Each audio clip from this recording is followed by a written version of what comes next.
Namaste and welcome to our episode 1 of the 5 ways you can befriend your body and ignite your inner healer. Today we'll be talking about the process of orienting.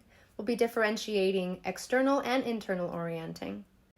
Orienting is the practice of becoming aware of our body in space and time. It's also a part of our instinctual survival process that helps us to discern threat versus safety. So while maybe our ancestors were running away from a saber-tooth or a bear, we today still have these modern stressors that activate our nervous system in the same way. So maybe it's this pandemic, this invisible perceived threat, or maybe it's literal police brutality, or maybe it's just watching the news. So when we're in our safe space, what do we do when we know intellectually that we are home, we're in our bed or wherever, we're technically safe, but our nervous system still thinks there's a freaking fire? So we can begin to use this practice of orienting. We'll begin externally. And the way that we do this is simply using our 5 senses. You may have heard of this before. So I'll invite you first to start with their sense of sight. Begin to allow your eyes to wander around your room and just let them linger wherever they feel like it. So just noticing the space in your room, noticing what's with you, who's with you, and just notice as you begin to land into the space. Next, we'll begin to orient with our sense of hearing. So begin to notice all of the sounds as far away from you as you possibly can hear, and then slowly begin to notice the sounds as they become a little bit closer.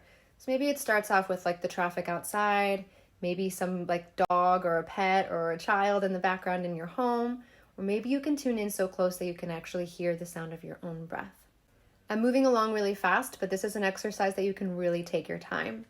So moving on, next we'll be talking about our sense of smell. So our olfactory sense, the sense of smell, is actually directly related into our amygdala and our hippocampus, which processes emotion and memory. So that's why scent tends to be this super strong trigger, for better or for worse. It's you ever smell somebody's cologne and you're instantly brought back to an old boyfriend, or you smell some food and you're super, super happy. That's why. So if you can orient to scents initially that make you feel good, like essential oils, or maybe food, or incense, or sage, something like that, to help bring your nervous system down a grade, down to your restful state, parasympathetic. Again, just a reminder that because the sense of scent is such a powerful tool, it can really bring memories straight to the forefront of our mind immediately. So that's for better or for worse. Be sure to be kind to yourself when you're practicing orienting with the sense of scent. Moving on to our sense of touch. Our sense of touch can be extremely helpful when we're prone to becoming lost in thought or worry. So this tactile sensation brings us back into the present moment and reminds us what the heck we're doing. So take a moment to notice either your feet on the floor, or maybe use your hands to feel into the couch or wherever you're seated.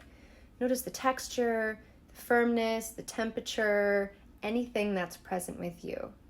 Lastly, our sense of taste. Similar to smell, our sense of taste informs us as to whether something is safe and delicious or dangerous and disgusting. So it's understandable that you might not always have something handy to orient with your sense of taste, but maybe if you had a snack handy, like a piece of dark chocolate or a strawberry or a piece of fruit, just to allow yourself to orient to your sense of taste, to really truly bring yourself into this moment. So we did go through those 5 senses super quick. Just make sure that when you're actually practicing this, you really take your time, you really set yourself up for success, and you allow enough space and time for all 5 senses. So that was external orienting. In the next episode, we'll talk about internal orienting. We'll be noticing our internal experience and any sensations that are present. Sometimes when we're feeling anxious or stressed, tuning into our body is just not available. It's way too overwhelming. So that's why it's really important to find an external orientation or a resource, one of those things that you found that felt good or comfortable. And that's where we'll anchor. So just a little sneak peek for the next episode. But my primary rule with this exercise of orienting is just making sure that you are in a safe space. One of my favorite pieces of advice from an instructor was orient to pleasure. Now take that for what you will. Maybe it means orient to your favorite meal. Maybe it means laughter with friends or family. Maybe it means intimate time with your beloved, or maybe just the way that you self-care. Find ways and infuse it into your day that make you feel really good. And use that as an anchor to bring you back whenever things begin to feel overwhelming or stressful, or you begin to have that experience of anxiety. Again, tomorrow we'll tune into our body a little bit deeper. So just bring these resources with you. Keep them in your mind's eye. These resources of, what did I see that makes me feel good? What do I smell that makes me feel good? What can I feel that feels resourceful for me?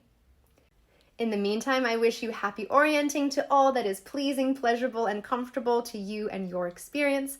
If you feel open to sharing, drop a comment here and let us know which sense was most accessible to you and which resource or thing you found to be most comfortable or pleasing.